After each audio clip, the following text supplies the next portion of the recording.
Hi everyone and welcome to this evening's event. My name is Nikki Hudson and I'm an academic at De Montfort University in Leicester, and for the last 4 years I've been leading a team of researchers working together on a project looking at the ways egg donation is organised in different countries, including the UK. We're really interested in the experiences of the women who donate their eggs. And as part of that research, we wanted to look at how different policies in different countries affect women's experiences. So tonight's event is based on that research, and it's aimed at people who've donated their eggs, as well as people that might be thinking about donating their eggs, as well as others that have an interest. And I think we've got a range of people booked on to tonight's event, so hopefully we can have some interesting discussion about those aspects. So we will be having a panel event, and later on you'll meet the panelists and the members of the event who have helped us with this project and are here tonight to give their views on some of the data that we found and some of the interesting things that came out of our research. So our aim with this event really is to stimulate discussion about particular issues related to UK policy and practice in relationship to egg donation.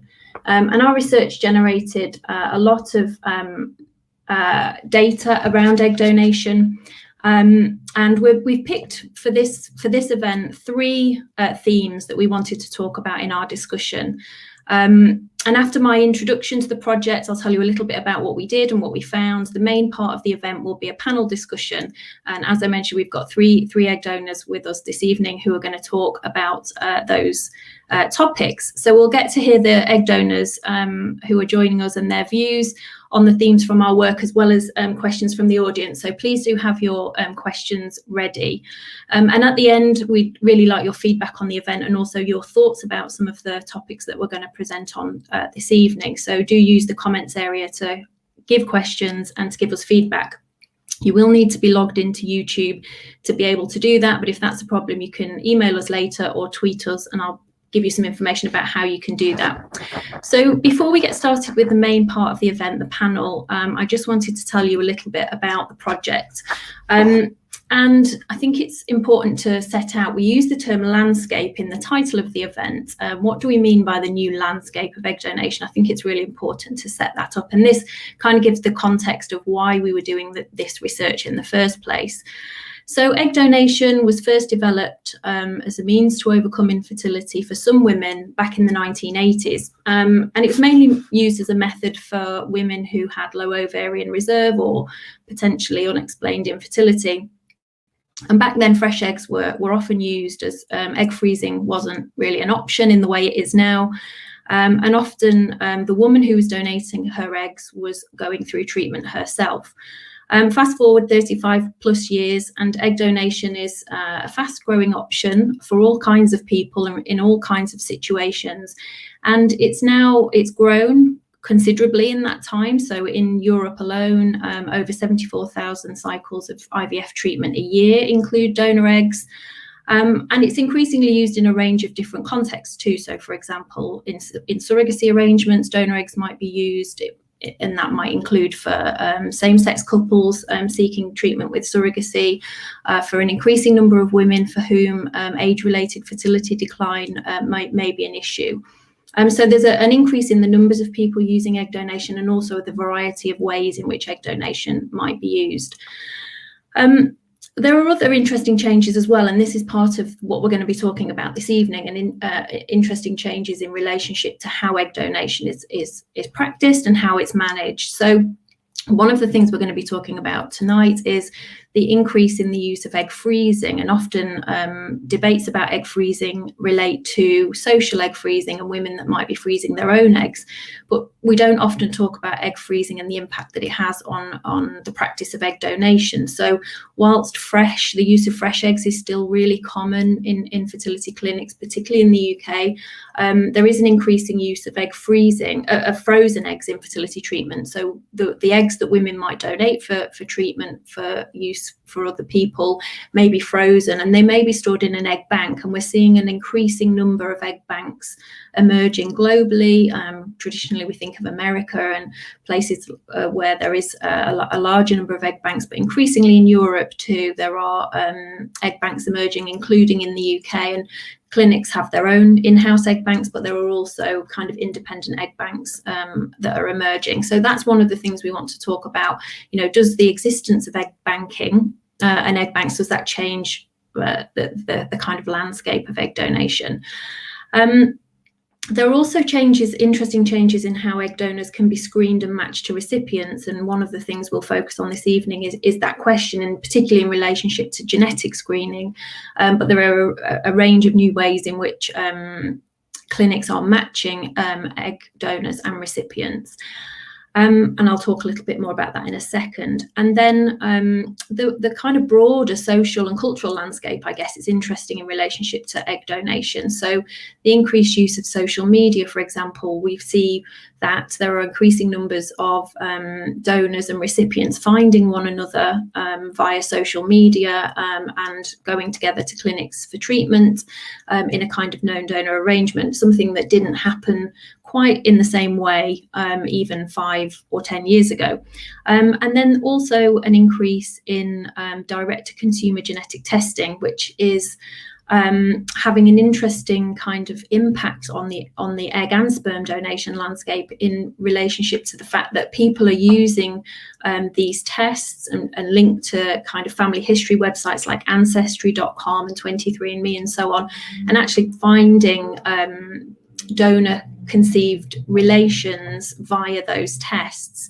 And so these, and there have been quite a few high profile cases in the media of people finding relations through the use of these tests, and that is kind of having an impact on, for example, when and where donors find out information about recipients and vice versa, and so those kinds of connections being made outside of the more kind of formal clinic and kind of policy and regulated sort of environment.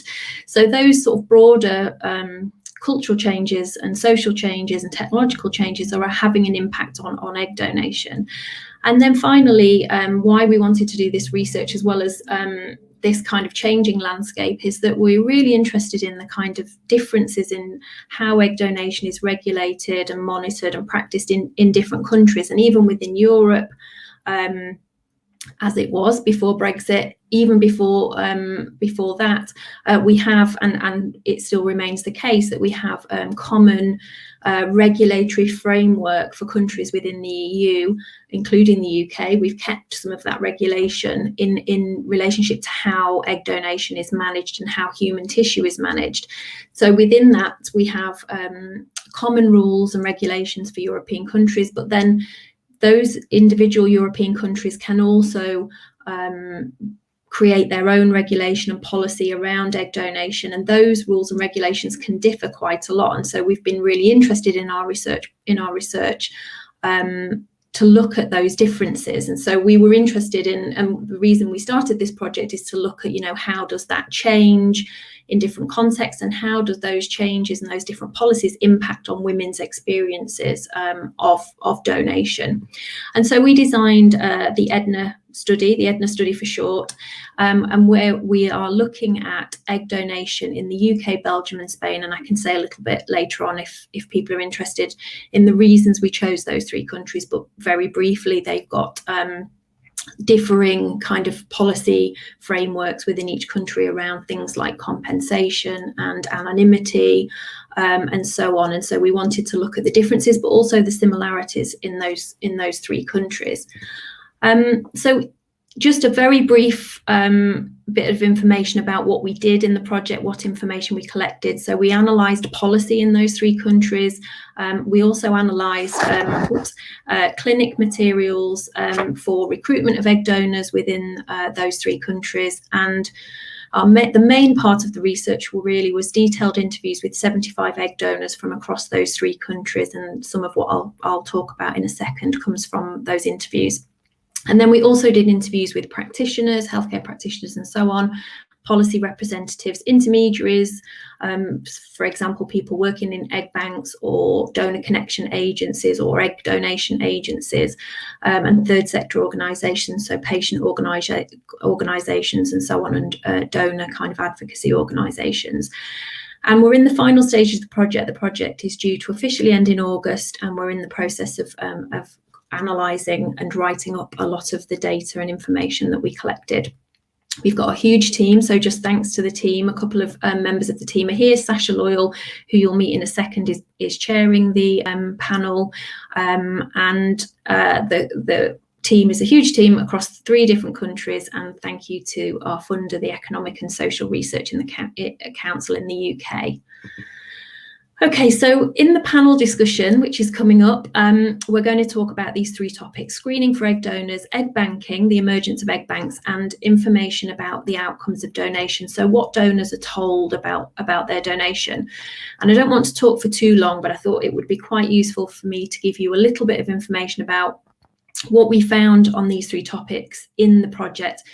In the research, we've covered a whole host, as you can imagine, a whole host of topics, and this just represents a small kind of aspect of the research. But these are interesting to us as topics because they're areas in which there is a lot of variation across the 3 countries, or they are topics in which things are changing quite rapidly, and we thought that would be an interesting set of topics for discussion. And because things are changing, egg donation has transformed quite considerably, and some of this is in play at the moment, and we wanted to be able to stimulate some discussion around this and raise some questions and think about how we might want to kind of think about how we practice egg donation in future.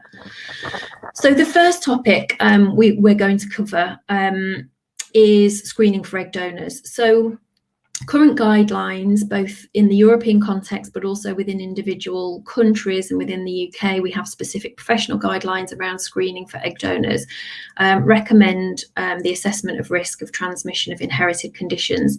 And that's only one aspect of screening. So egg donors are screened for a range of things, both in relationship to inherited conditions, but also in relationship to things like HIV and certain sexually transmitted infections and so on. So there's a whole host of screening and testing of donors that happens, that we were interested to talk to donors about their experiences of that, as well as clinics and practitioners around what happens around screening.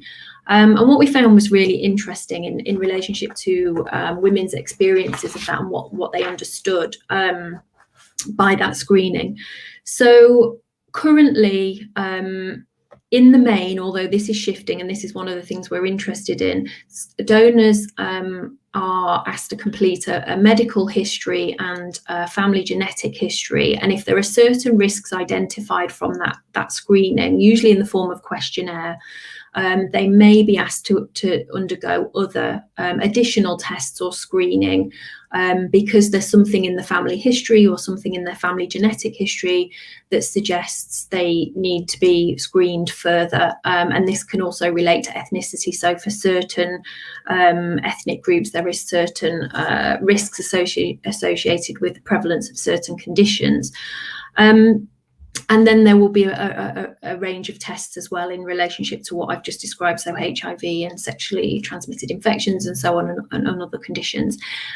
How this is shifting is that there are new forms of what are referred to as expanded carrier screening tests, which are becoming available and are increasingly used in a range of clinics, and including clinics in the UK, where donors can be screened for hundreds of possible mutations, and donors and recipients can be matched. So an egg provider and a sperm provider, whether that be the husband or a sperm donor, can be matched to make sure their combined risk of transmitting a particular condition isn't going to result in an affected child. And this is new. This is quite a shift in terms of how donors are screened. So our questions for donors kind of come against quite a complicated backdrop of possible screening questionnaires, tests, and also the possibility of these new screening methods, which aren't currently being used by all clinics, but increasingly so. And so we asked egg donors about what tests they understood that they'd had, what they knew about that, what information was given to them about the tests that they had. And basically, in a nutshell, egg donors in the study were quite unclear about what they had or had not been screened for. So just an example from one of the UK egg donors who said, I think they tested for all like genetic disorders, cystic fibrosis, but I can't remember what the other ones they tested for. I guess if I was to see if I was a carrier for anything, I know I had genetic testing done, and I think they must have tested me for more things like hepatitis, HIV, and all sexually transmitted diseases. So I had disease testing before, so I was confident there wouldn't be anything on that. And I guess with the genetic stuff, I was really honest with them that, like, my brother has epilepsy, there's autism in my dad's extended side of the family. So an example of kind of some ambivalence and uncertainty around the kinds of tests that this donor had, and that was common across the interviews that we conducted in all 3 countries, that women weren't entirely sure and hadn't necessarily always been given information about the tests that they'd had. So this is our kind of first topic, and we're going to move on to talk about that in the panel discussion in a second, and I'll talk you through the other 2 topics. The second topic that we've selected is around, as I mentioned, the emergence of egg banks. So this was of interest to us because of the increasing use of frozen eggs and the growth in in-house egg banks, as well as kind of more commercial egg banks, which may not be attached to a clinic, that may kind of exist separately to a clinic. And the emergence of egg banks is really closely linked to the emergence of vitrification of eggs. So in the last 10 years or so, the techniques used for freezing eggs have really improved, which means that eggs can be stored more successfully than they were previously. It also means clinics can more easily manage those eggs. So, for example, whether this is a clinic or a commercial egg bank, eggs can be batched and used for multiple recipients. So whereas when egg donation first started, the tendency was for fresh egg donation between one recipient and one donor, now we can see a context in which eggs from one donor can be batched into groups of 4 or 6 and given to multiple recipients, for example, which is quite a shift away from that kind of one-to-one donation model. And they can also be stored for longer. It gives clinics more flexibility around their use. So they could be shipped abroad, for example. It's easier to ship frozen eggs abroad because they're more stable. There isn't too much of an effect on the success rates with those eggs, although the data around that's still emerging, and there's various studies showing differences between whether fresh or frozen eggs are kind of give better success rates. But some clinics in some countries, and it's a mixed picture across Europe and across our 3 countries, are increasingly using frozen eggs and shipping them abroad. So, for example, because one of the advantages of that, of course, is that the eggs move, but the donor or the recipient doesn't have to move. So there is increasing use of that method, kind of what's been referred to as transnational egg donation between countries like Spain and Italy, for example, where eggs from Spanish egg banks are being shipped to Italy for use by Italian patients. And all other kinds of variations of that as well, and eggs being shipped around Europe and further afield. So there is more flexibility of use with the availability of frozen eggs. And so clinics are creating their own in-house egg banks, being able to create a kind of a catalogue of donors in the way that we might have seen historically in the US, giving potential recipients more choice. And so we asked egg donors about the emergence of egg banks and the ability of frozen eggs to be used in a different way to how fresh eggs might be used. And again, there were mixed views amongst the participants around that. Some women were more than happy and felt that once they donated their eggs, they didn't have to have a say. They didn't mind what happened to them, whether they were used for multiple recipients or shipped abroad. They felt that was a donation and they didn't want to know any more about that. Whereas for other women, they felt that it was important that the eggs were only used for one recipient, or they were only used in that clinic, and the clinic shouldn't pass them on to another clinic. They shouldn't move internationally, and so on. So it was a very mixed picture. So again, for a couple of examples here, we've got from a Belgian egg donor saying, for me, that the idea of surplus eggs could be used for someone else, so not necessarily just for one recipient. And also in another country, that doesn't matter to me. And then a UK egg sharer saying, no, I wouldn't be happy with that, using eggs for multiple recipients, because I would want to know what was going on with my eggs. I know they've left my body, but they're still part of me, and that's kind of my legacy, what is going on. Don't just send them to anyone. So there were varied views about this within our research, that some women felt they would like to know, and they would have liked to, even for some women, to still have a say in that. And I think that's an interesting question. Should women still have a say in what happens to their eggs? And other women were less worried about that. And then finally, the third set of kind of questions that we asked, or for the purposes of this evening, the third topic was information that women were given about the outcomes of their donation. So one of the really interesting things in our project, and why we wanted to do this research in the first place, as I mentioned at the beginning, was that the policy differences in information giving on a whole range of things in relationship to outcomes, and more broadly than that, in the UK, Spain and Belgium. So this also links, I think, to an important point that I want to make about terminology. So because the countries that we were working in had such different, in some respects, such different kind of frameworks for egg donation, there's also differences around terms. So what might be possible in the UK, for example, known donation, might not be possible in Spain. So in Spain, donation is completely anonymous. So we might use the term known donation in the UK, which doesn't really exist in a formal sense in Spain. And so just a note on terminology, that the terms that we will use this evening are broadly in line with what's permitted in the UK. So ID release, donation, and so on. The categories are probably, the ones that we will refer to are the ones that are common in the UK. But as we go through the discussion, the panel members may describe things in their own terms, and if they are using different terms, they'll explain those as we go along. But there is a lot of variation in terminology and vocabulary. So there was differences in the amount of information that women in the UK, Spain and Belgium got. And just to show you what we mean about information about outcomes. So this is any information that women were given during their cycle. So this could include outcome of stimulation medication. So, for example, the development of follicles during scans, were women told about that? Egg retrieval, how many eggs had they managed to retrieve? How many recipients were treated? Whether any eggs were frozen and stored? Or the pregnancy of recipients, and related to that, the birth of a child. So there's a whole range of things that could be covered there in terms of outcomes. And there was variability across the three countries in terms of what women knew, partly linked to policy. Because, and in broadly speaking, the women in the UK knew the most about what had happened at each of these stages. The women in Belgium were a little bit more informed about some things, but not others. For example, the outcome of the stimulation, egg retrieval, and how many recipients were treated.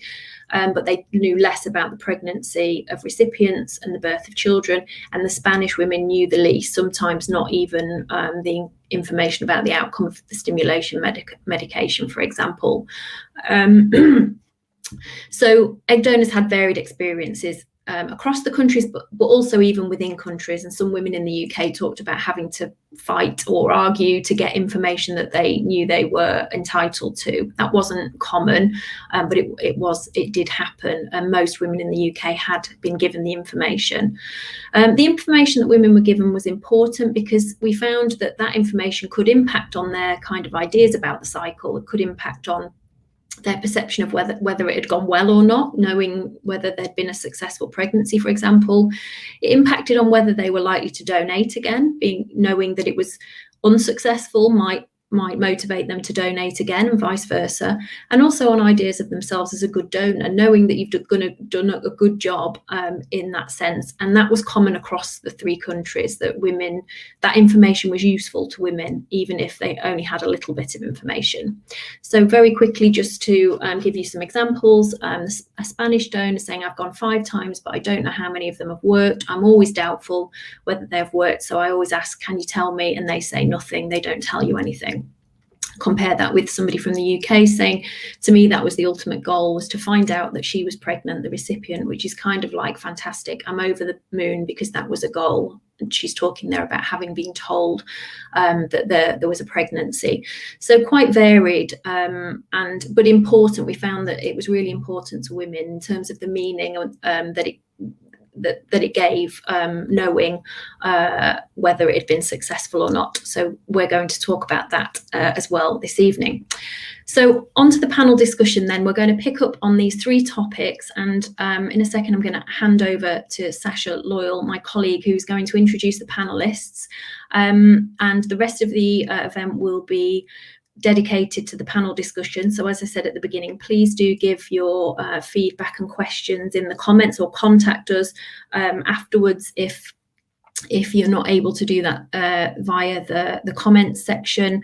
The email address and Twitter account that I showed earlier, you can contact us if you would like to give further feedback. But now I'm going to hand over to Sasha, who is going to introduce our 3 panel members, and she will kick off with some questions, and we hope you've all got lots of questions lined up for our panel members about their experiences and thoughts about these topics and other things. We welcome your questions on other things too. So I will hand over to Sasha, who will chair the panel discussion. Thank you. Thanks, Nikki. So like Nikki said, we'll be moving on to the panel discussion now, where we'll be discussing the 3 topics that Nikki's just covered. We'll spend around 15 to 20 minutes on each discussion topic, and Nikki will then provide some closing remarks at the end. Like Nikki said, we welcome you to ask us questions in the comments using the chat function. We'll try to get to as many as we can, depending on how the discussions go. If you missed Nikki's introduction, you do have to be signed into a YouTube account in order to be able to use the chat function, but you can email us after the event if you want to comment on anything. And like Nikki also mentioned, we'd just also really appreciate your feedback. There'll be 3 really short questions that will be put up on the screen at the end of this event. So we'd really appreciate if you could spend just a minute answering them, so we can get your thoughts and your feedback. So I'd like to properly introduce the panel speakers who have kindly agreed to be a part of this event today. I'm relying on tech for them to appear on screen. There we go. That's great. So we have Chris Fearon, who's a 3-time egg donor and was a trustee of the National Gamete Donation Trust for 8 years, now known as the Seed Trust. Her experience of donation led her to complete a PhD in reproductive decision making at the Centre for Reproduction Research. We've got Kathy Nicholson, who's a 5-time donor with experience of ID release and known donation cycles. Kathy has spent many years working as an egg donor coordinator for an egg donation recruitment organisation, and was also a trustee for the NGDT.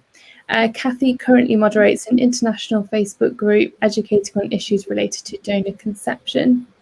And last but not least, we've got Neve, who's a 2-time egg donor and has previously worked for We Are Egg Donors, which is an online community that provides support to donors. And Neve worked as a Facebook coordinator, providing advice to prospective UK donors.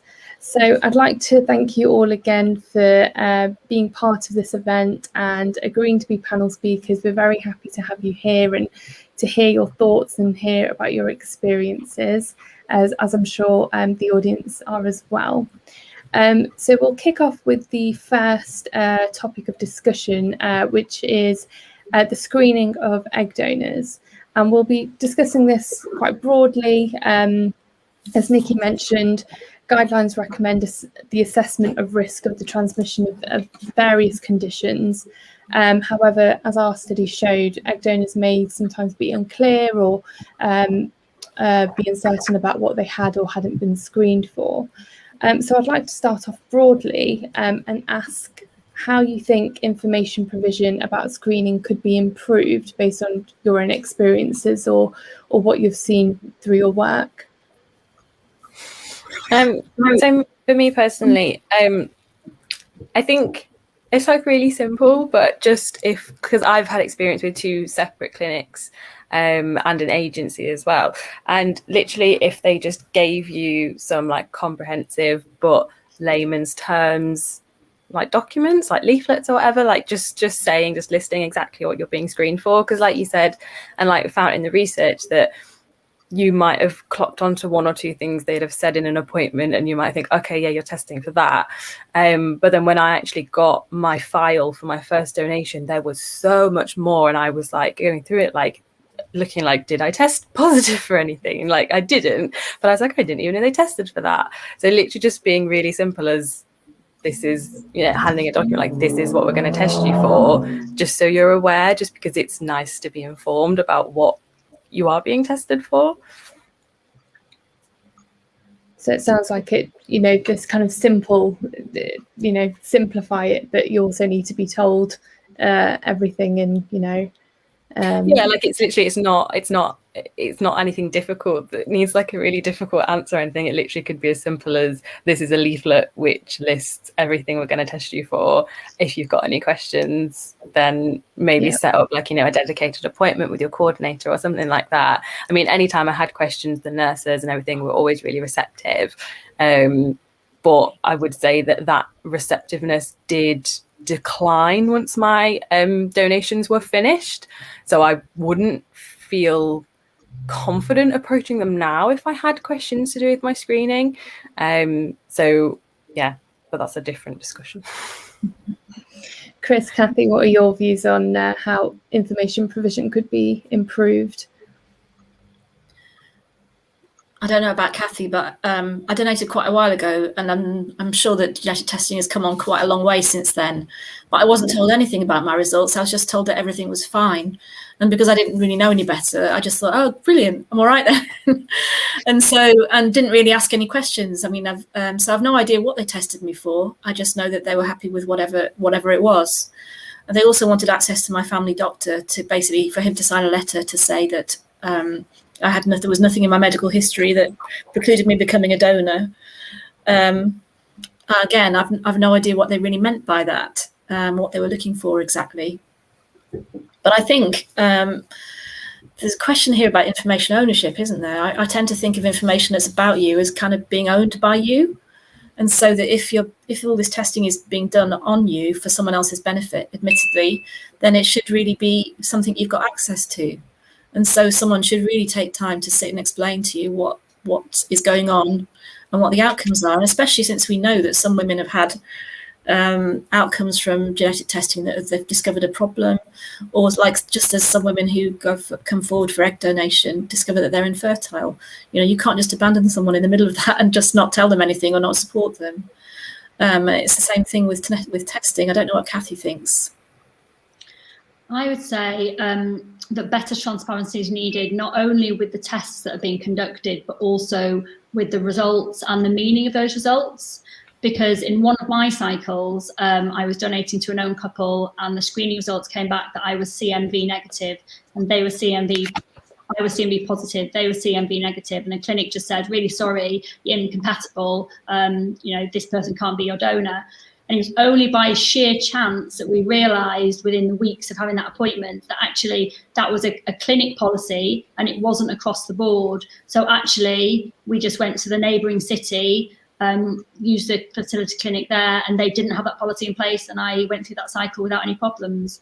So that just wasn't explained on, to me as a donor or to the recipient couple. We were just told we were incompatible, and that kind of really left a bit of a bitter taste in my mouth, really, because that could have really had would have had big implications for them especially.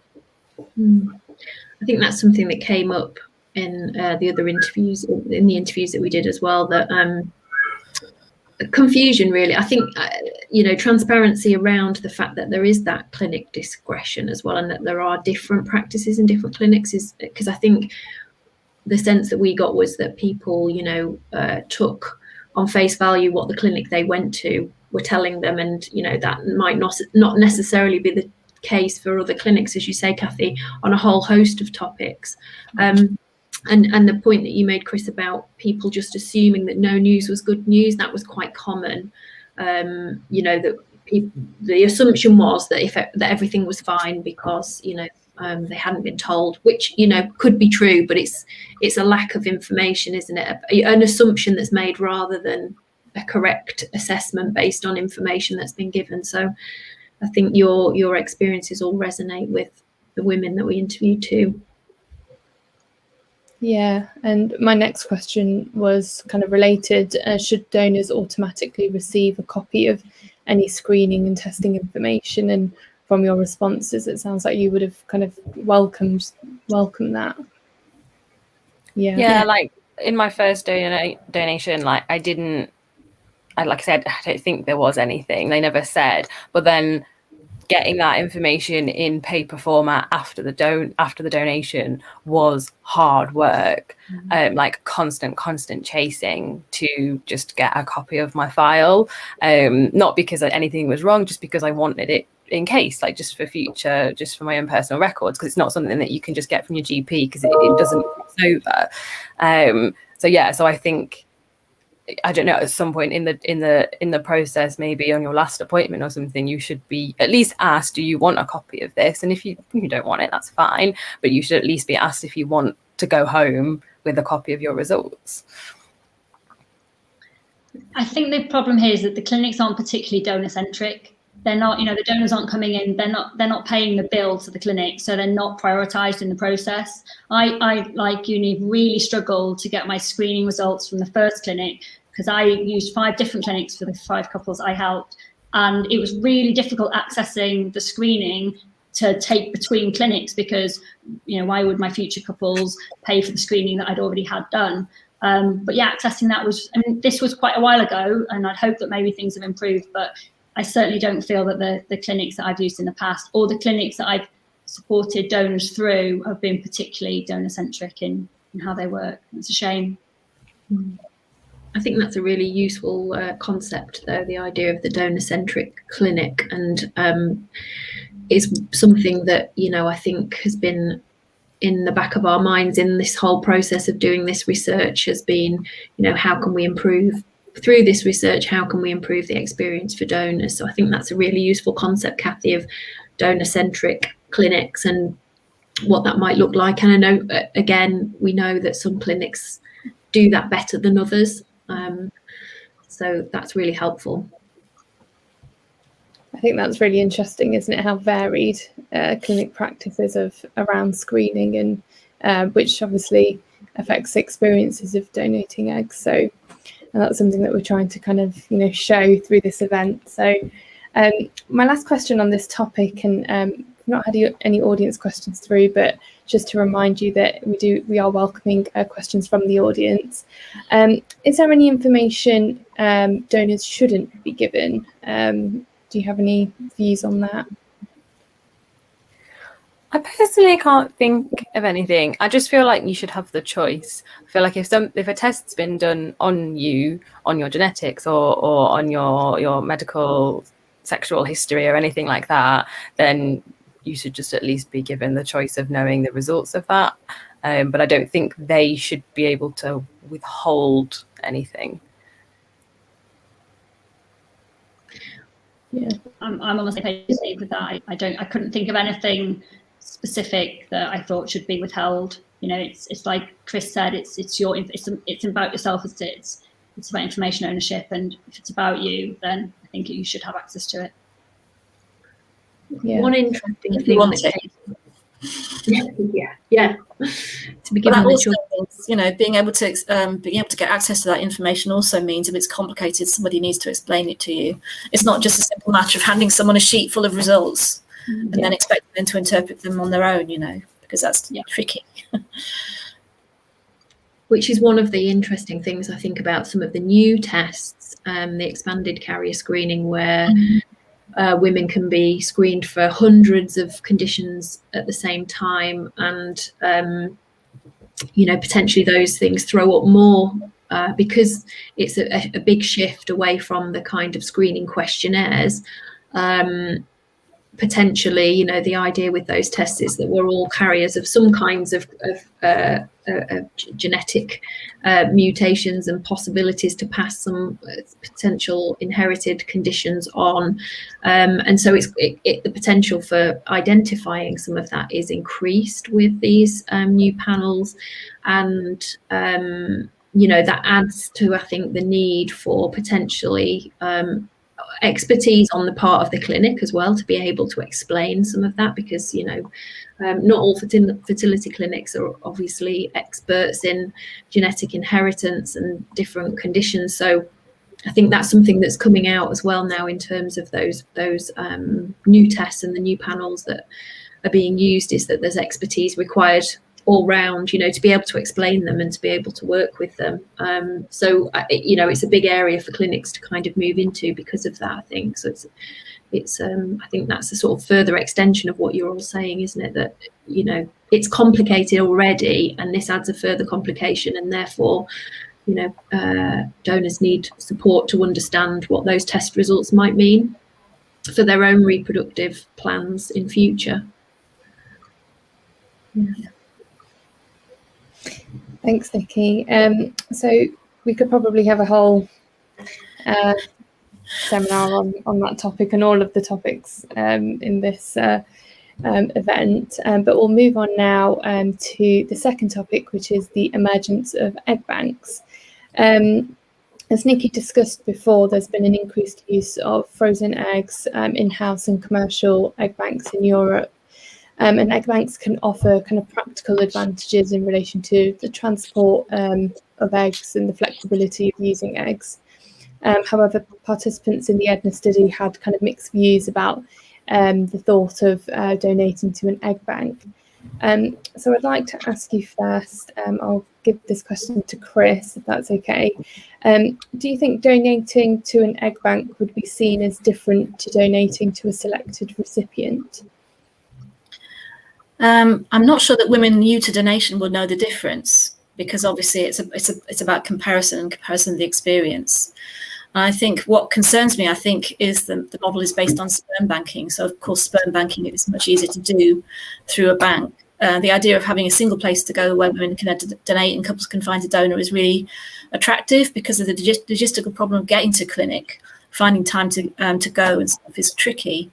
So for donors, if they're donating to recipients they don't know, if they don't know anyway, they don't have to wait. They can start the donation straight away. There's no worries about timing of syncing up with the recipient, like there are with with cycles that you're doing with a known recipient, or a recipient that you're doing fresh donation for with a clinic.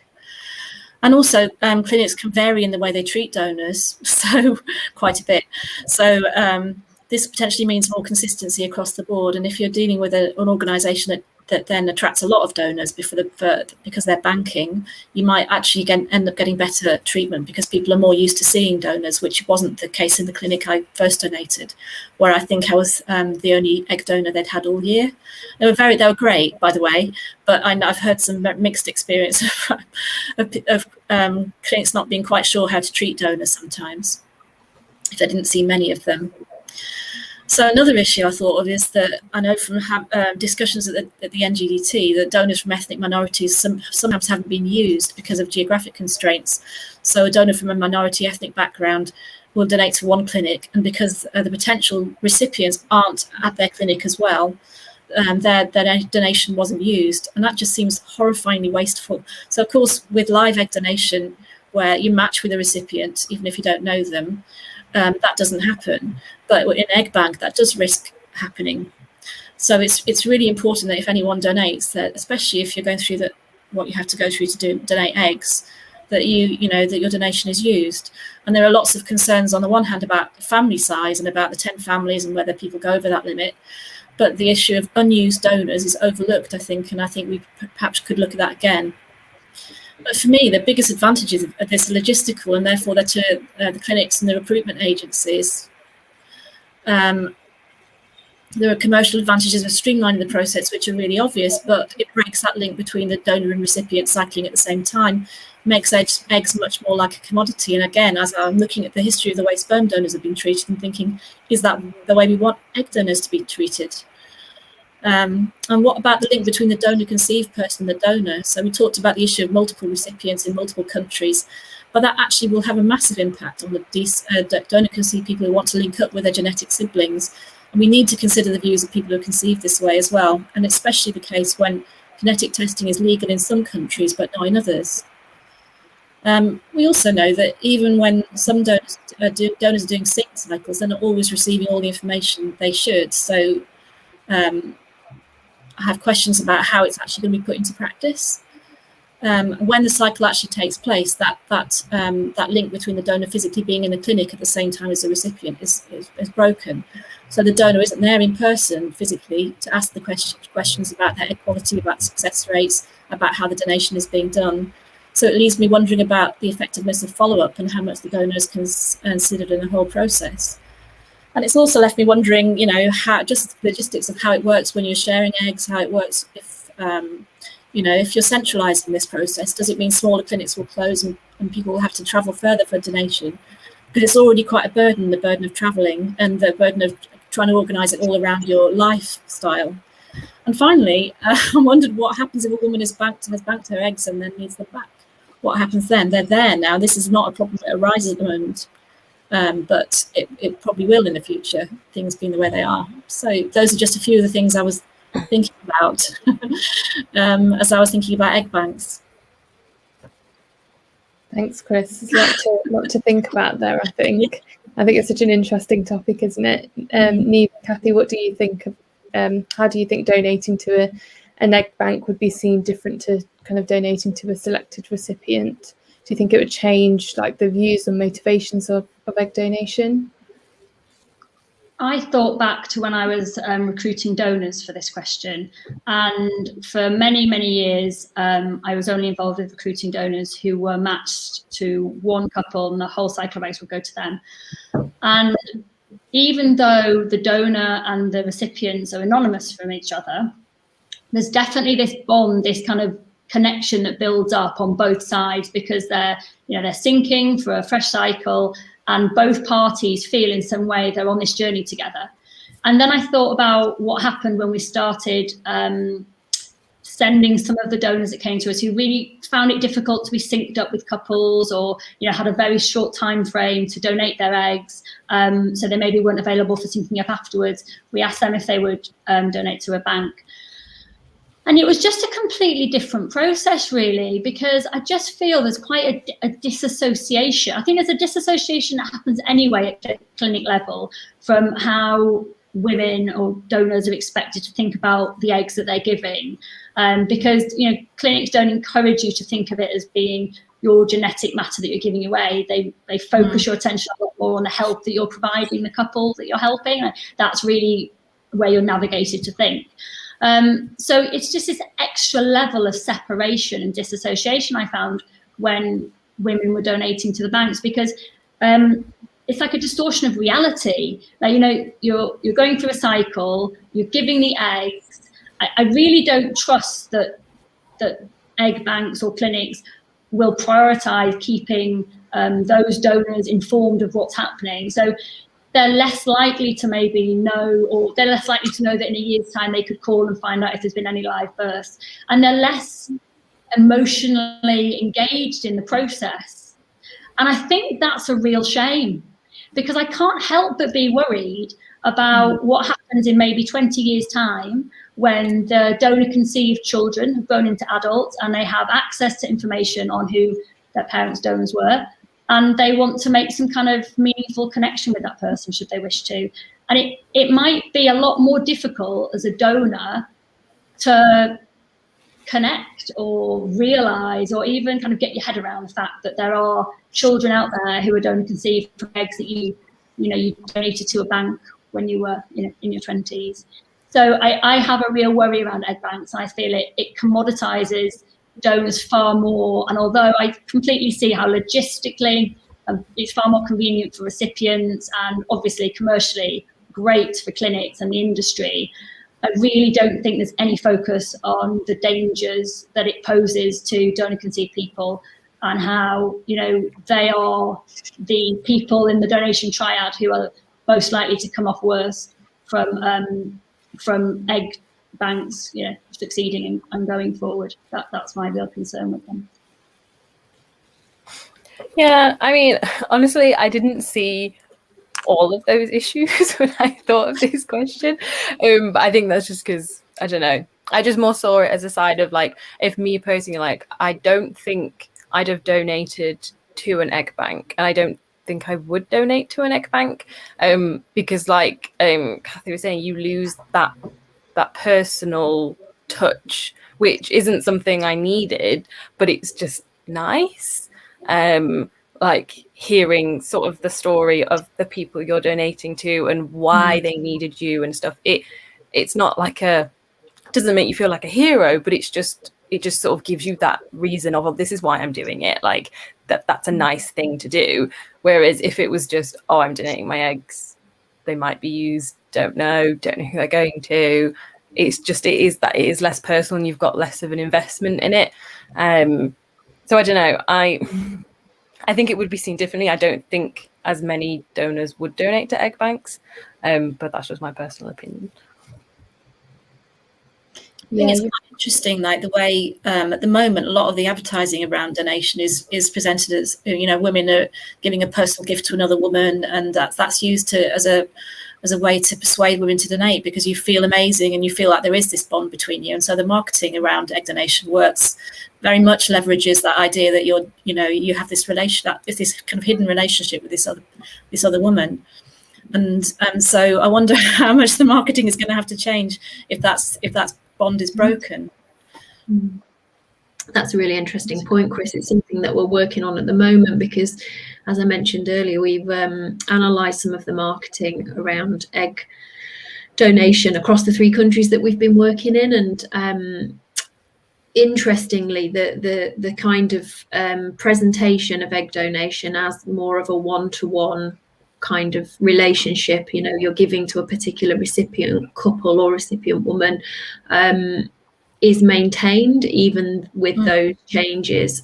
We didn't analyse specifically commercial egg banks and their kind of recruitment strategies, but some of the clinics that we analyse the material from have their own in-house egg banks.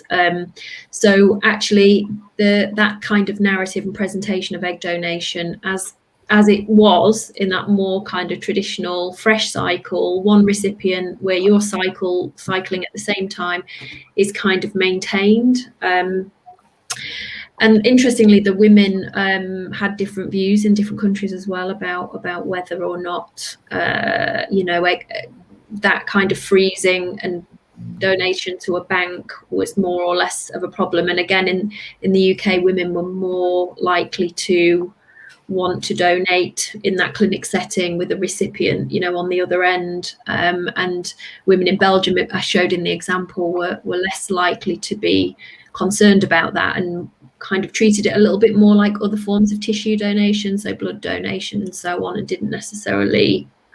But that was also interestingly related to the kind of marketing material, because the clinics in Belgium have a very different approach to kind of recruitment, where there's very little information on individual clinic websites for reasons related to the law in Belgium around advertising for donors. They're not allowed to advertise for their own donors. They can put out a general call, so they don't have as many glossy websites and so on. And then women don't arrive with this idea necessarily that it's a kind of one-to-one donation.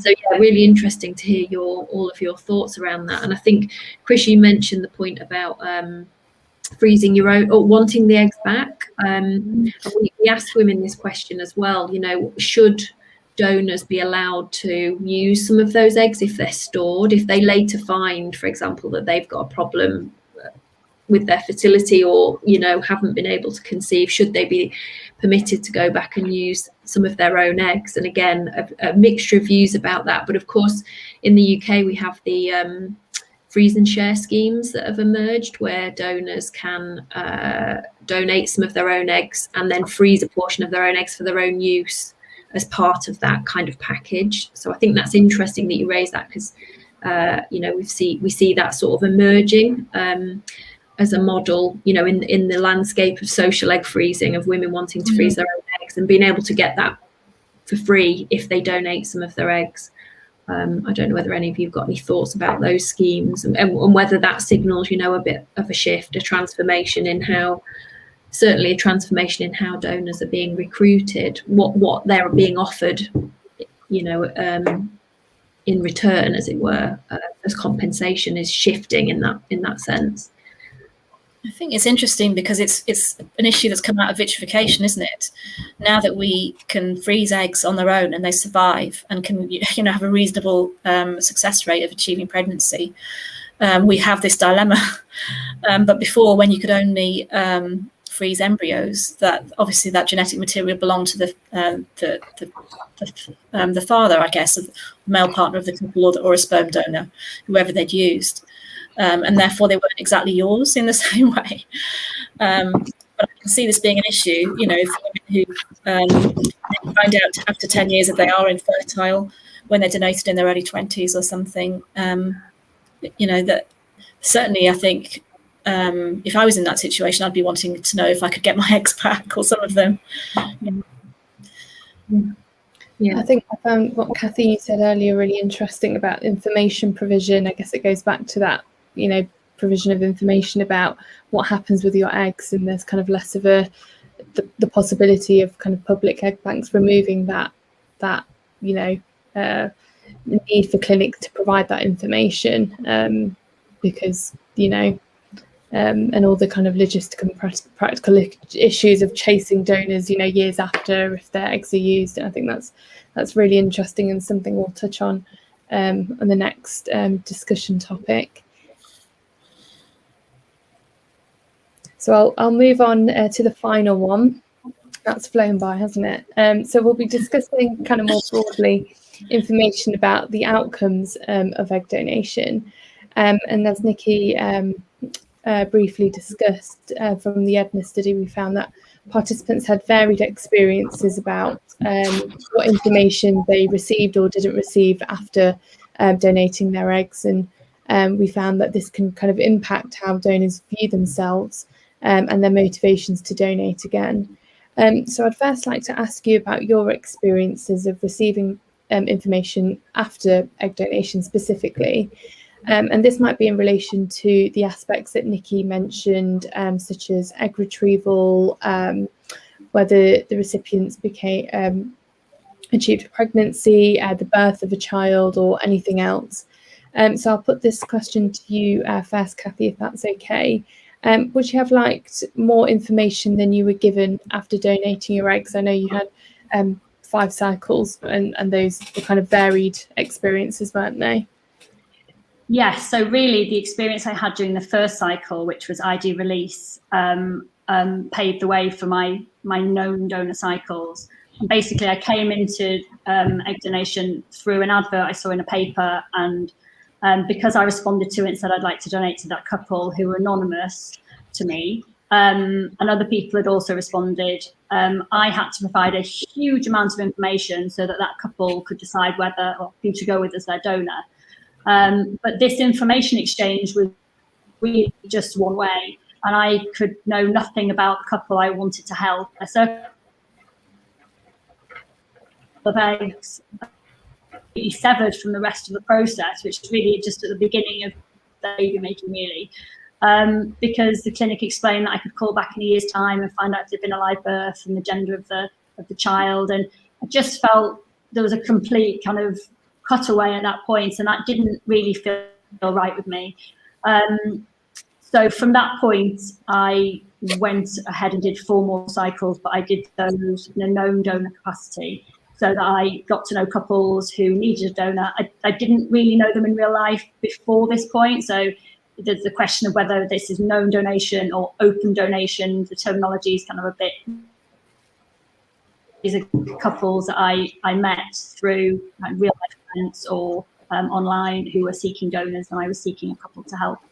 And then, of course, the information and control over the cycles was far greater after that, because I was involved, right from the point of being connected with couples, going to their clinics, having the eggs retrieved. I mean, the amount of information I had in the known donor cycles compared to the ID release was just incredible. It was a completely different journey. And I'd be surprised if many women who do donate as a known donor think, oh, this isn't for me, I'd rather be an ID release donor. I think the shift is more towards women looking to being an egg donor. They might do an ID release cycle with their local fertility clinic, and then they feel maybe it's not quite what they expected, or maybe they want a bit more. And from that point, often donors, I think, look at maybe going down a known donor route. And I think there's been a real shift in the last kind of 5 years towards there being more known donors. I think that's a really positive thing, because in terms of donor-conceived people and their opinions and kind of lived experiences, the research and the anecdotal evidence says that if they're able to know who it is that they're biologically related to, that's definitely in their better interests. So I knew lots of information about the 4 cycles that I went through, but that was because I wasn't at all happy with the information I'd been provided during the ID release cycle. Yeah, in my first cycle, both of them were the ID release cycles. The first one, I wasn't told anything about the recipients. I was literally just, rung one day, we've matched you, and then I actually got unmatched to them, but wasn't told that. And then I got matched to a different couple. Like, just the communication in general with that clinic wasn't very good. So I had to sort of fight to get information. And then information about me during the cycle, so follicles and stuff like that, I was told very well. But then, actually, like, not that I need to know stuff about the recipients, but they just didn't tell me anything. And then my second donation was very different. I got told a lot about the recipients, not that I know who they are or anything, but I just got told about why they needed a donor, what they were like, why I was so well suited to them, and all this kind of stuff. And it just made that process a little bit more personal and a little bit nicer. And I wouldn't necessarily want to know more about the recipients or anything. I just want it to be consistent. I'm fine with not knowing anything, as long as with all of my donations, it's the same information I'm given. But it's when I'm given different information that then is what I struggle with. Like with my first donation, I was told how many eggs were collected, and I was told how many embryos were successfully made, and how many were frozen. So then when it came to my second donation, they told me how many eggs were collected, and I asked about a week later how many embryos are made, and they were like, we can't tell you that. And I was like, oh, well, I knew that in the last one. I was like, why can't you tell me? And they were like, that's not the information you're allowed to know. And I was just like, okay. I just didn't understand why, when one clinic was allowed to tell me that and freely told me that, and then this other one wouldn't. So yeah, I don't mind what information I'm given, just as long as it's the same. And so I'm not having this disparity between clinics, and it's not like it's emotional to go through that, but it's just frustrating to not have it the same everywhere.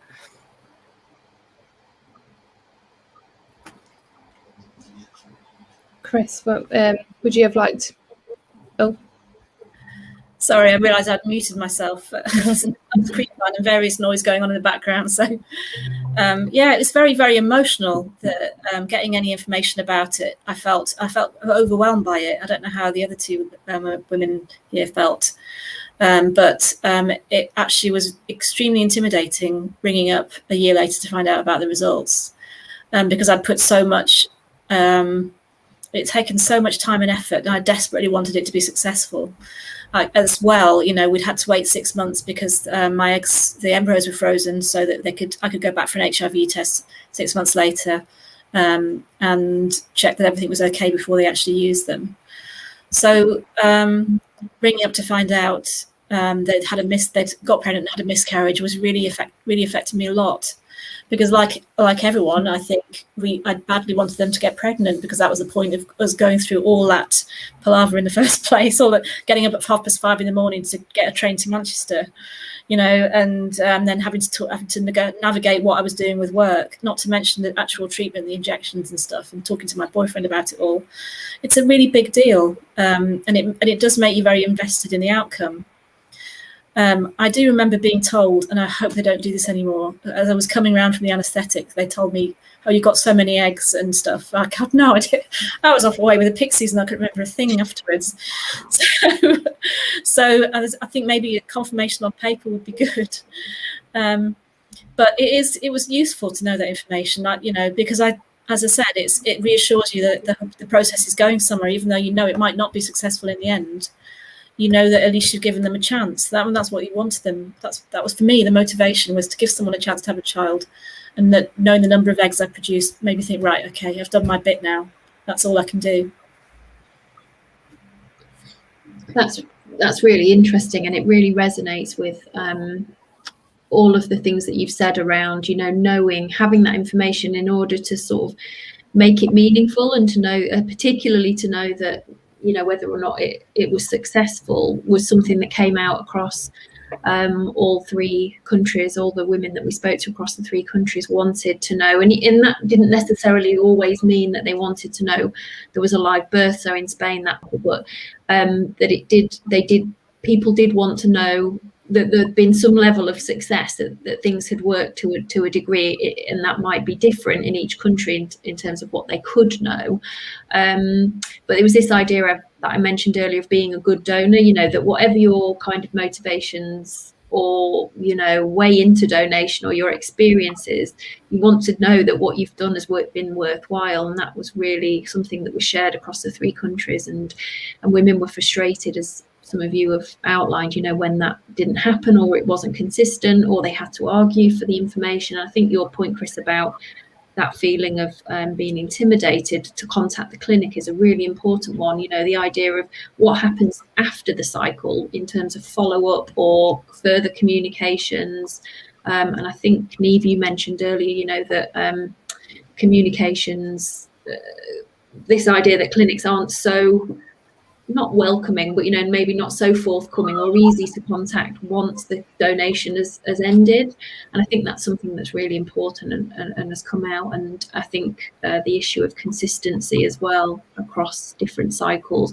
And one of the things that and your point, Chris, about being told when that information is given, so coming around from general anaesthetic and being given really important information, that also came out, and some women talked about overhearing information, and this again was particularly in Spain, where women weren't routinely told the same kinds of information that, for example, women in the UK might be told, but overhearing when they were coming round, or overhearing at a scan, but not being directly told, but indirectly hearing some of that information and not actually being communicated it to them, about them. So I think those things, have really resonate with some of the research findings as well about women's experiences, and a lot of room, I think, for improvement in some of that. Simple improvements, I think, as well. I don't know how she feels about this, but I mean, for me, just commenting on what Kathy said about the fact that she did an ID release donation, making it more important for her to do known donations afterwards. I didn't feel like that at all, because I felt quite overwhelmed with the whole process emotionally. And also at the time, I had occasionally people contacting me directly saying, "Will you be my donor?" That was a massive national shortage. And I felt really, I don't know, and under a lot of pressure. For me, not knowing the couple that I was donating to was a way of me managing my emotions, because it was emotional enough. And, I felt responsible for what happened to a certain extent, So, and I still feel I'm quite happy that I wasn't an ID release donor. I donated when it was anonymous and then re-registered. But I don't think I could have coped with the pressure of knowing my recipients as well. because I felt invested enough in what was going on without knowing what was happening with them too. Yeah, I'm the opposite. So I'm the same as Kathy. If I donated again, I would only want to do it known. Now that I feel like when I did my first donation, I was a bit naive and I didn't do enough research and stuff like that. And I think I went into it a bit better with my second donation, having gone through it before, but now knowing even more and taking into account more the donor conceived people, I would only opt for the known donor route. I wouldn't go down ID release anymore. I think as you go through more cycles and you realise how the clinics work, you kind of increase the level of confidence and kind of you want to be more autonomous in your decisions that are being made with parts of your, parts of your body. And I think back to what the organisation I recruited egg donors for, they were very keen on being very donor centric. I mean, the organisation really put donors at the forefront of the care. So being their egg donor coordinator, I was responsible for looking after donors from the point that they got in touch right the way through to maybe a few years later when we called them and gave them updates on the couples that they'd helped. And those phone calls, phoning somebody up that you'd had a relationship, you'd built up a friendship with, a relationship over a couple of years, and telling them that the couple that they've been matched to have now, just had a baby and they've been in touch and, they've had twins, or, those phone calls were absolutely, they were incredible. All the women I spoke to were absolutely thrilled to hear that news. I just thought it was a really healthy part of making the whole situation quite real for them, because it can be quite strange to think of there being parts of you out there that have then, become an embryo and grown into a baby and then been birthed. But, when you get that phone call to tell you that process has come to fruition, and the couple that you felt really connected to at some point in the last maybe year have now gone on to have that child, I think that's a really great kind of, you get that whole feeling of the process. And I think that's a really important thing as a donor for you to kind of carry forward with. I think you've all kind of touched on my next question, which was should egg donors be given information about recipients, and maybe have kind of different views on that based on your kind of experience of your first cycles. Yeah. I did wonder actually whether recipients are screened for suitability to become parents. And it seems like a really harsh thing to raise, even, doesn't it? The idea that maybe they're not. But we do it when people are being adopted. I don't know. I mean, I'm not a big fan of people interfering in the process just because it's an opportunity to do so, isn't it? You can't have a child naturally, therefore you have to engage with a hospital or with some kind of officialdom, and therefore you get scrutinised much more closely than other people are.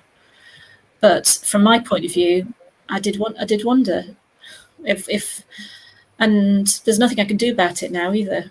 If the child's not okay, they could track me down and say, you left me with people who didn't treat me right. And I know that I'm not the only donor that wonders this. No. Yeah, it's difficult, because how much can you really do? That was a really common question that used to come up when I was recruiting donors, Chris. That, they'd want to know, the level of, jumping through hoops the donors had to do. A lot of them would say, well, what about the recipients? And, our standard response to that used to be like, oh, well, they're so desperate for a child. Of course, when they get to the point of having a child, they're going to, that doesn't always ring true. And I've learned a lot in the last year through, being in touch with lots of donor conceived groups and people, that actually it doesn't always work out that way. It's just, what we were telling people because we hoped it was true, really. And it would, we didn't want to put people off coming forward as donors, but maybe giving them maybe being more honest and saying we don't know would have been the more ethically way of dealing with those questions. That was something that came up in my screening when I had my first therapy session to make sure that I was mentally capable of going through it. One of the things that the therapist kept sort of hunkering down was what if the parents are this, what if the parents are that, what if they don't align with your views, what if they raise the child this way, what if they end up doing something horrific and then the child turns up at your door when they're 18 and says, you brought me into this world, kind of, you were responsible. And it was like, at that point, I remember being in that session and it was very full on, and it was just very tense, because it was like I hadn't considered that. I hadn't considered all of these what ifs, but then there were an infinite amount of what ifs can go on, and at the end of the day, I'm only doing what I'm doing to try and be helpful. Do you know what I mean? It's like, it's probably quite naive, but like once I've signed the paperwork and once the eggs are gone, then they're not my responsibility anymore. So if that is the way that someone is brought up, or if something negative happens, I don't know, you just can't put that responsibility on yourself. It's something you do have to just kind of zone out, I guess. But I did get it like sort of driven into me that, this could happen, and not like you've got to live with that, but just be aware that could happen. I think there's not an awful lot of attention to pay to the way donors might manage the relationship with a donor conceived person later on, and I wish there was more support for that in a way, because to me it all felt like quite intimidating. And now that I'm a lot older and I've been around in the world of donation for a lot longer, I feel much more confident about, even if they do come to me with that kind of issue, we'll sort it out, and I'll do what I can, But I don't think I'd have felt like that at 29 when I first donated. And and it is something you want to know, that there's somewhere you can go for support from people who know what the situation is, who know what it feels like. You don't want to. That's why I like BICA, for example, the British Association of Fertility Counsellors, because they actually deal with people who are going through various sorts of fertility treatment, either as donors or as any part of the donor tribe. They get it. They don't start off with fundamental misunderstandings of what you're doing, And so, in fact, that's what I'd say to anybody who has these sort of worries: go and see a professional, talk to people in that situation, and see where you get to. But you do need someone who has thought about it quite a bit, has a bit of experience. This isn't this isn't something a lot of people do, so it's a quite niche. Yeah. I think it raises really important questions, I think, about follow-up and support longer term, doesn't it? I think a lot of what you're saying is really, really important. We've had a question from the audience. I started to see that, but we couldn't see them, or there was nobody there, but we've got one. Sasha, do you want to take sure. that? So it's from Jane, who says that a lot of issues centre around information and communication, which I'd kind of definitely agree with, especially as the topics that we've raised in this event. Jane asks, is it fair to assume the health and physical aspects of egg donation were not problematic for the panelists during and after? There we go. I'll start if you want. My first donation, it definitely was not smooth sailing. I did have issues. I developed ovarian cysts during my stimulation, which then caused hiccups for the stimulation, because they had to treat them before they could carry on. And at that point I was 20 years old, and I was like, what does this mean for me? Do I have ovarian cysts anyway? And it was very much like, no, it's fine, and just sort of not sweep it under the rug, but sweep it under the rug. And that was why I requested all my files, because I wanted to go to my GP and be like, I just need to make sure that I'm okay.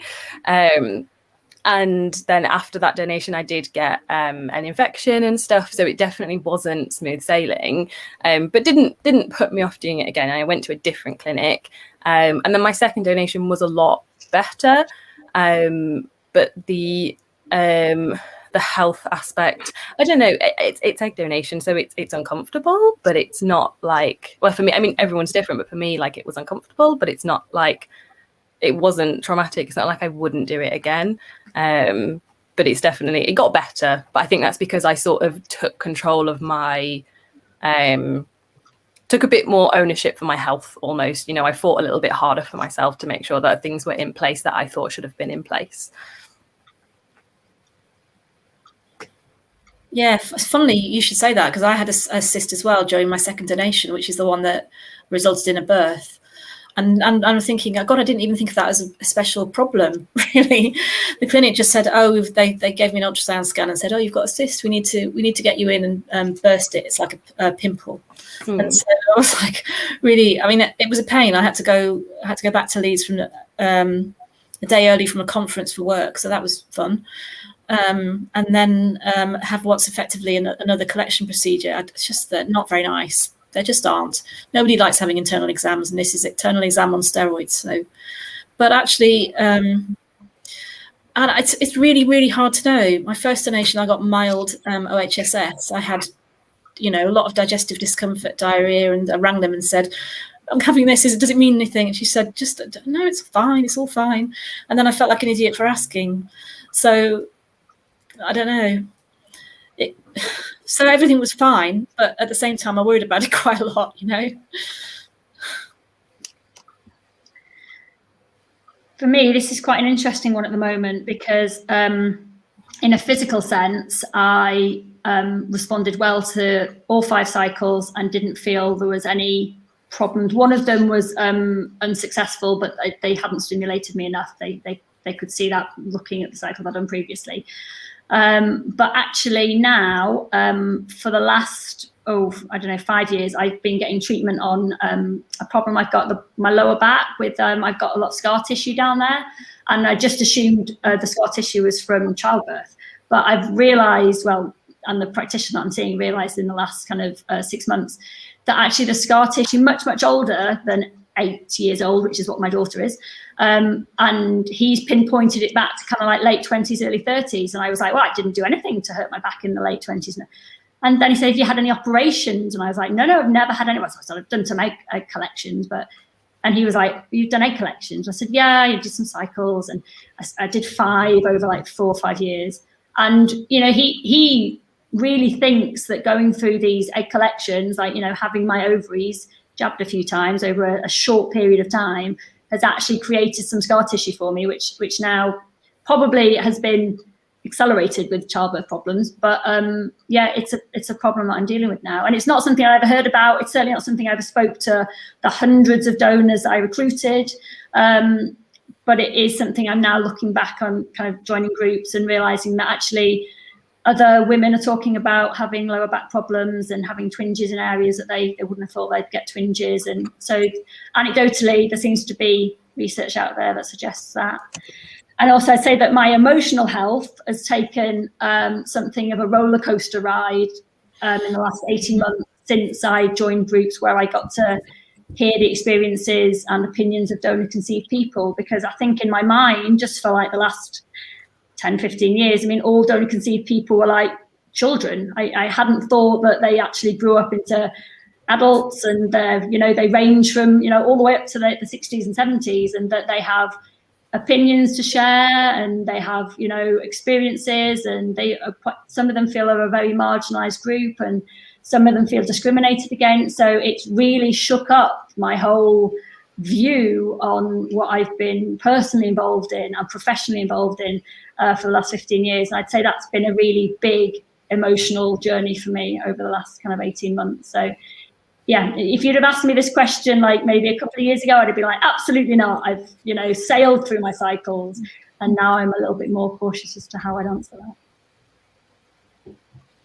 Thank you, Kathy, for sharing that. I think that was bang on time, so well done. I think that wraps up the end of the panel discussion. I'd just like to say thank you to Kathy, Niamh and Chris for agreeing to be panel speakers. It's been really, really interesting to hear your thoughts and your experiences. So thank you so much for sharing. And I hope I'm sure the audience you know, really enjoyed it too and found it interesting. I've definitely learnt some kind of new insights into egg donation. So I'll pass on to Nikki now, who'll give some closing remarks. But thank you all again. Thanks, Sasha. Yeah, and thanks to our panelists again, just to echo Sasha's comments there about how grateful we are to you all for sharing your experiences. And I think one of the things, our objectives for this event was really to raise some of the issues that don't ordinarily get discussed. So, you know, we hear a lot about other aspects of egg donation, particularly around some of the issues around, you know, identifiability and so on, but we don't often hear about some of the experiences that women have during the process. And so that was one of our objectives for tonight, was to really put some of those topics on the agenda, and particularly to think about how, you know, changes to the world of egg donation are kind of having an impact on women's experiences, and will continue to do so. And I think you all raised really, really important topics as well. And I think the other kind of aim we have from this event and from our research more generally is that what we do with this, with these findings, is have some kind of impact on how practice happens, particularly in the UK, and policy around egg donation. So really trying to look forward to, you know, can we have an impact on how new forms of screening for donation are rolled out, and so on. And I think you raised several really important issues that resonate with some of the data that we've got, but I think, you know, where we really need to be looking in terms of this idea of better kind of donor-centric care, and particular issues around communication and transparency, consistency. Particularly, I think one of the things that we're really interested in is how those things continue to happen, and those things continue to be best practice when clinics are, you know, constantly having to respond to, you know, commercial pressures or technological changes in their practice, and so maybe making changes to the way things happen, but ensuring that those changes are communicated to patients, recipients, donors, and so on, and how policy keeps up with that. So one of our kind of outcomes from this research is, we've written about this, and we will continue to write about this, is how this changing landscape kind of challenges the policies that we have, and we want to use this research to ensure that policy keeps up with some of these changes and really takes into account the experiences of the women that this affects. And again, this is something we're really aware of, that often donors' voices are really left out of that picture.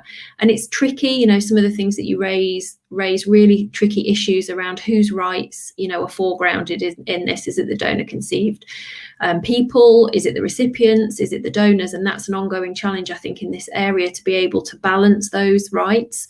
But I think, you know, it's important that donors are voices are heard in that space, and that we can make changes to ensure that that their voices, you know, we have these spaces for donors to be able to make their experiences heard and to contribute to those discussions and debates about what policy changes are needed and what practice changes need to happen.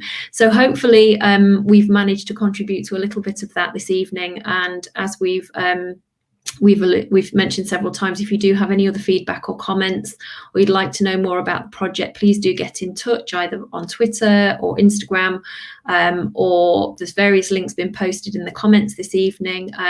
On screen you can see the feedback questions that we've got. So if you'd like to make a comment related to any of these questions, if you found the event informative, did hearing the donors' experiences give you a different perspective on the topic, and particularly, do you like the format? It's a bit new to us doing this. I hope we pass the test. We will, if you signed on with your email address, we will circulate those questions by email as well, to try and get feedback from you about the event. But please do get in touch. You can join our mailing list. And thank you all again for attending. Thank you to Sasha for chairing, and thank you to our three panelists, Niamh, Kathy and Chris, for the brilliant participation, and we'll see you again soon. Thank you.